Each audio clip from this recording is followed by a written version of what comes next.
Uma festa de carnaval como reza a tradição. Salão enfeitado, mulata sambando, mestre-sala e porta-bandeira. Fantasias. Na plateia, sorvete para aliviar o calor. A bateria veio com representantes das escolas de samba de toda a cidade. Mais de 100 pessoas caíram na folia. Esta foi a primeira Cainá Mental, o Carnaval dos Centros de Atenção Psicossocial de São Bernardo, realizado nesta sexta. Toda atividade de lazer ela é super socializadora para todos os pacientes e essa atividade ela tem um caráter de ser integradora também de usuários, familiares e trabalhadores, né? Então, para a gente fazer reabilitação psicossocial também é brincar o carnaval, né? E estamos aí, nisso aí. Esse é só o primeiro, né? É só o primeiro, outros próximos virão. E para provar que aqui não tem tristeza, Simone também sambou. Ela recebe atendimento psicológico no CAPS há 6 meses. A depressão está controlada. Tímida, mas caracterizada para a festa, ela aprovou a iniciativa. Dá ânimo na gente, né, de participar de uma festa dessa. Carnaval como esse não tem depressão, né? Não tem como ter, né?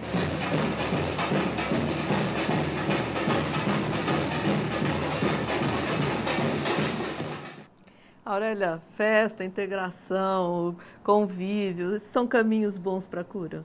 Nossa, são indispensáveis. É. São indispensáveis para a amenização do sofrimento. A cultura, a arte, tem que estar o tempo todo, é a interface. Agora, existe ainda resistência por parte de médicos com relação a essa não internação? A não internação? A não internação. Esse processo, isso dos CAPs e tudo isso, tem gente que ainda defende a existência dos hospitais psiquiátricos? Sim. Muita gente? Eu não tenho um número preciso, mas existe um número de profissionais, é uma interdisciplinaridade que defende a instituição fechada. É mesmo? Um movimento, né? É um movimento. É um movimento? Bem colocado. É um movimento. Existe um movimento, Rosana? Que defende a permanência dos hospitais psiquiátricos de uma forma mais humanizada, mas e utilizando dos dados, daquilo que a gente estava falando, né? De que um CAPS, ele não é suficiente, ele não substitui um hospital, ele é um dos equipamentos. Então, no movimento que defende a internação psiquiátrica e a permanência, a gente não é contra a internação de uma pessoa em sofrimento que precisa de internação, né? A gente é contra a internação da forma que você separa a pessoa, segrega a pessoa, não afasta de você convívio, apaga, com pessoas queridas. A exclusão, né? Você exclui uma pessoa. Agora, uma internação onde a pessoa precisa de cuidados intensivos para cuidar de um momento de crise, que ela se oferece risco, né? É a qualidade da internação, é a qualidade do cuidado.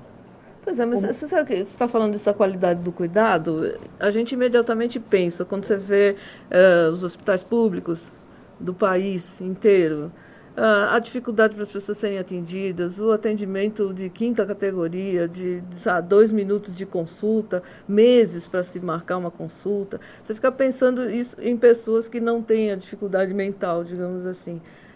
Aí eu fico imaginando como é que você vai ter um atendimento no hospital de qualidade, se a situação da saúde no país é essa. Então, mas aí tentando trazer para um contexto, para um cenário mais abrangente, a saúde pública, o Ministério da Saúde, ele foi efetivado em 1952, é muito recente. Então, se compreendermos a história da saúde do nosso país, compreende-se, não é aceitável, né? O fato de você compreender não significa que você tem que aceitar, mas você tenta compreender a trajetória histórica, né? Nos primórdios, né? Na época da colonização, como que era lidada a saúde, né? Existia os colonizadores, que vinham os médicos de fora, e a grande massa, né, a população de poder aquisitivo mais baixo, que eram os escravos, os índios, os brancos pobres, eles iam para quem? Para as benzedeiras, que era para um cuidado mais natural, enfim. Subjetivo. Totalmente. Não deixa de ser, né? Porque a subjetividade ela tem que estar o tempo todo implantada. Enfim, a saúde brasileira, essas dificuldades que nós vivenciamos diariamente, ela faz parte de um contexto, mas a tendência é melhorar. Eu sou muito otimista. Sim. Eu acredito na melhora, eu acredito na humanização. Está aí esse processo hoje do Humaniza-SUS, que é uma nova linha de atendimento mais humanizada, mais acolhedora. Mas tem um outro lado da história, eu li em algumas coisas, uns fóruns de debates, assim, pessoas dizendo que essa coisa de tira do hospital e leva para o convívio familiar seria quase uma visão romântica, que a pessoa não tendo recursos vai acabar fatalmente amarrando o doente no pé da cama, né? Como é que vocês veem isso?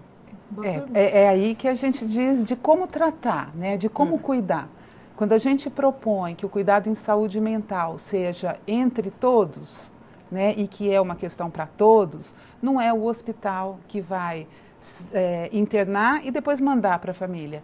Nesse processo de deshospitalização, também assim muito pautada na minha experiência, o que eu vi?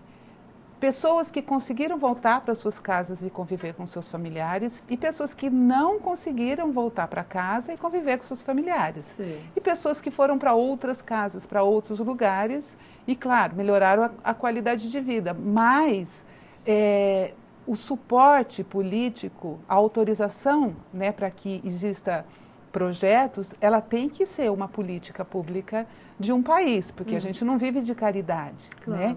E a cultura que eu acho que esse movimento de trabalhadores tenta transformar é essa, de que uma rede de cuidado implica em tudo isso, implica em hospital clínico, não hospital psiquiátrico, hospital clínico que possa atender crises psiquiátricas. Então, você pode ter uma enfermaria ou você pode ter leitos hospitalares, mas não a clausura. Né? É uma internação psiquiátrica, ela demanda um tempo, como se você for internado por uma doença clínica que demanda um tempo. Né? Você não precisa ficar meses e meses e meses. Entendi. E depois voltar e estranhar o mundo. Né? Agora, as pessoas que atendem, por exemplo, num hospital convencional, elas são preparadas para lidar com um doente mental? Elas conseguem identificar o problema? São bem, esses profissionais são bem formados no país? Não, nem sempre. Nem sempre quando você é um profissional, que você passa num concurso público, você é encaminhado para esses serviços, você não está preparado. Mas a saúde mental, lidar com a luta antimanicomial, lidar com a loucura com a saúde mental é uma paixão à primeira vista e eterna. Você tem que estar de corpo e alma mesmo. E isso vai te envolvendo de uma certa forma que a cada dia é um desafio diferente, é uma conquista. E isso faz com que você vai se aprimorando, vai buscando novas formações. O que te levou a ser uma especialista nisso? Eu sou psicóloga, eu já tenho uma trajetória, né, na área da saúde pública, já trabalhei em Campinas, como nós estávamos conversando lá nos bastidores. Mas eu tive eu estava no 3º ano da faculdade de graduação e eu tive uma familiar que teve um problema. Sim. E na época eu estava em Santos e eu conheci um professor, Haroldo Sato, né, meu referencial profissional, amigo, e ele disse para mim: Aurélia, vai conhecer um pouco, porque eu começava a fazer algumas perguntas, não me reportando à situação. E aí ele me disse: Aurélia, vai estudar um pouco sobre a intervenção da Casa de Saúde Anchieta, né? Conhecendo um pouco você, os seus questionamentos. Você problematiza muito a questão da loucura, você não vê ela de uma forma objetiva. E aí eu fui estudar sobre a intervenção da Casa de Saúde Anchieta, que acabou sendo o meu TCC em grupo, né? Foi louvável o nosso trabalho, foi um trabalho não só meu, mas de um grupo. E quando eu comecei a buscar os sujeitos, as entrevistas, eu conheci o Ticanori. Na verdade, o contexto da pesquisa me levou até o Ticanori, que é o Roberto Ticanori, que foi interventor da Casa de Saúde Anchieta, atual coordenador nacional da saúde mental. E um dia até disse isso a ele, né? O Tica, ele foi muito sábio, porque ele me direcionou para 2 lados. Quando eu fui buscar sobre a história da intervenção, da reforma psiquiátrica, ele me indicou 2 linhas. o contra e o a favor. E aí eu já estava no final da pesquisa, eu já estava na militância da luta e, consequentemente, eu acabei entrando na Associação de Usuários, Familiares e Técnicos da Saúde Mental, que é onde eu atuo atualmente em Santos. Sim. É isso que eu só queria também fazer um gancho na sua pergunta anterior sobre esse familiar, né, esse usuário, esse paciente, né, que vai, eu também não gosto desse termo paciente, mas enfim, esse sujeito que vai até a sua residência e volta. É uma rede, né? Tem que ter uma equipe, é família, são usuários, são familiares, tem que ter um conjunto de pessoas nesse cuidado. A associação que atua, a Associação Franco Rotelli, ela nasceu em 91, iniciativa dos familiares da época da intervenção da Casa de Céu de Anchieta, e a proposta da instituição era ser um braço da gestão municipal, do movimento da luta antimanicomial, para fazer com que a sociedade, não só a sociedade santista, mas a sociedade brasileira, visse esses sujeitos de uma forma mais acolhedora, mais humana, mais aceitável, com tolerância. Eu falo isso, né? A tolerância acima de qualquer contexto. Vamos ver mais um vídeo? Prazer, gente. Eu sou a modelo internacional Gisele Bush. 8 meses atrás, a palhaça Gisele Bucho ainda não existia. Ela foi criada depois que a ex-técnica de eletrocardiograma, Adriana, passou a frequentar o Centro de Atenção Psicossocial Álcool e Drogas de São Bernardo. Dependente de álcool e crack, Adriana estava morando na rua. No momento que a gente está drogado e está alcoolizado, você não quer saber, entendeu? E aí a gente sempre que negava, não quero ir. Para buscar ajuda no CAPS, Adriana contou com o incentivo do companheiro, apoio que a maioria dos moradores de rua não tem. Dependentes de álcool e de outras drogas geralmente são mal vistos pela sociedade, mas entre eles existe uma parcela que é ainda mais discriminada. São os moradores de rua, como os quase 50 que vivem nessa praça no centro de São Bernardo. Aqui, quase 100% são usuários de álcool e outras drogas. É para atender esta população que, em outubro de 2010, a Prefeitura de São Bernardo criou o consultório de rua. A equipe é formada por profissionais conhecidos como redutores de dano. A redução de danos vem para essas pessoas, para reorganizar a vida socialmente, inclusão social, cidadania, que é direito deles, né? A missão deles é conversar, oferecer serviços de saúde e materiais como preservativos. Acompanhando a visita da equipe, conhecemos Alex e Marcelo, ambos dependentes de álcool. Eu estava numa clínica diurético. Fui tirar a carteira de trabalho para você aposentar, eu estava pedido, fui preso. Aí eu fiquei preso 5 anos. Aí eu saí 1 mês e estou aqui na rua. O que você achou dessa abordagem deles aqui? Para mim, de coração mesmo, foi uma bênção. Principalmente para o Marcelinho, que ele está precisando mesmo. O Marcelinho está precisando mesmo de ajuda. Para ele tomar os medicamentos dele, para ele se tratar. Então, eu dou minha vez para ele. Que eu prefiro ele ver bem, que eu sei que depois, se Deus quiser, eu vou me virar também. Para os redutores de danos, a visita foi muito proveitosa. Nós fizemos acolhimento de quase 100% dos usuários que estavam aqui. Os insumos foram entregues e, prioritariamente, a gente vai conseguir dar um encaminhamento amanhã, que é levar os usuários até os serviços de saúde. Uma vez estabelecido o vínculo, está dado o primeiro passo para ajudar estes dependentes de álcool e outras drogas a sair desta situação de vulnerabilidade social, como acontece com a Adriana. No CAPS, ela recebe tratamento médico e psicológico, participa de atividades educativas e fica internada quando necessário. Apesar das 2 recaídas, ela não pensa em abandonar o tratamento e usa sua Gisele Bucho para dar força a outros dependentes. A gente vai com o grupo, convida para estar vindo, fazer a recuperação. Nós do grupo, os palhaços, dá o depoimento da gente para a pessoa, né? Que é para a pessoa se identificar com a gente, assim, para ver que ele vai vir aqui, vai fazer uma atividade, vai ter pessoas igual a ele, com o mesmo problema que ele tem, né? E aí, assim, a pessoa pega, vê que a situação é diferente do que eles imaginam e começam a vir, e é super legal.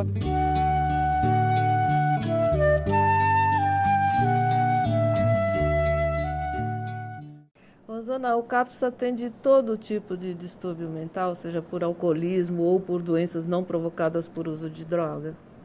Existe o CAPS específico de álcool e drogas, que a gente chama de CAPS-AD. Né? E existem programas como esse que a gente acabou de ver no vídeo, né? De redução de danos, por exemplo. E são programas específicos, mas, por exemplo, num CAPS 3, onde a grande maioria dos nossos usuários tem um diagnóstico de psicoses, neuroses graves, transtornos mais graves, a gente também tem usuários que fazem uso de substâncias, né, o que a gente chama de comorbidade. Então, é muito interessante a gente identificar o que é secundário, né? Se é o uso de drogas ou se é a psicose desenvolvida a partir de um uso abusivo. Isso é um critério, mas ele não é rígido, porque a gente valoriza muito a transferência que o usuário faz, a escolha que ele faz a partir do vínculo que ele constrói com a equipe que o recebe. Sim. Então, se é um usuário psicótico que tem um sofrimento mental, faz uso abusivo de álcool e vai num CAPS-AD e lá ele se vincula, ele pode ser tratado lá. Sim. Tem a especificidade do tratamento para a dependência. Sim. E o mesmo pode se dar num CAPS 3, onde não é especificidade a dependência, mas a gente também acaba fazendo grupo de dependência para pacientes que têm outro diagnóstico, porque isso é um recurso a mais. Vamos encerrar nosso bloco com música, Diogo. Essa é uma música que está no meu segundo álbum já. O nome dela sair em breve, né? Em breve, 30 dias aí, se Deus quiser, tá na praça, imprimir umas 1000 cópias aí pra gente poder divulgar o trabalho e conseguir mais algumas coisas, né? Vamos lá. Chama Em Cada Sonho Uma Crença. Não é fácil falar de quem tá aí, muito menos de quem está por vir. Ver o que restou. Não é fácil entrar, mas pra sair basta um olhar errado e sentir. O tempo acabou. R$1 milhão pra Teresa, que ela compre seu amor. Um calçado nos pés de João, pra que ele não sinta mais frio. Comece pelo caule da rosa, até chegar no funil. Não sinta medo de nada, então se jogue no rio. A fome desse povo reflete o caminho, logo cai na estrada uma chaga de espinho para nos furar. Num país onde tudo depende de um sim, mas se não tem o que ir, mesmo sim vira não. Lá se foi o pão. Todo homem parece relevar que no mar não existe sereia. Não se pode ignorar que o Natal vem antes da ceia. Se quer brincar de queimada, não queime a vida alheia. Ainda resta uma esperança em cada sonho, uma crença. Em cada sonho, uma crença. Em cada sonho, uma crença. Em cada sonho, uma crença. Não é fácil falar de quem tá aí, muito menos de quem está por vir. Ver o que restou.